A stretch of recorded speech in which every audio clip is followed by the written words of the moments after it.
Za prometno varnost moramo v prvi vrsti poskrbeti sami. Lahko pa nam pri tem pomaga tudi moderna tehnologija. Ne samo v avtih, tudi infrastruktura. Pa tukaj ne mislim cest, čeprav so tudi te marsikje vzrok za nesreče. Potem pa vsi govorijo, da je bila kriva neprilagojena hitrost, ker se jim ne da raziskovati dejanskega razloga za nesreče. Okej, no, tukaj sem bolj mislil na vse, kar je ob cesti, torej na prometni znake in podobno, ker sem pred kratkim naredil en ful dober prispevek o prometni signalizaciji, ki je bila pametna. Tokrat sem pa našel eno na Ptuju. Zakaj na Ptuju? Ptuj zato, ker je bil problem, preprosto. Vsako leto skupaj z občinami identificiramo tam nekje med 24 in 26 nevarnih točk srečanja.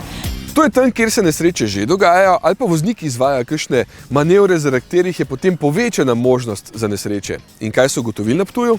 30% voznikov je recimo včeraj na tej lokaciji prekoračilo hitrost na prehodu za pešce. Se pravi, ne samo, da na prehodu za pešce niso upočasnili, ampak so še prekoračili dovoljeno hitrost 50 km/h. In ker klasični utripajoči prometni znaki niso bili več učinkoviti, ker smo se vozniki preveč navadili nanje, so razvili radarski prometni znak. Sistem je sestavljen iz dveh prometnih znakov, ki sta poudarjena z reflektivno folijo in pa utripalcema.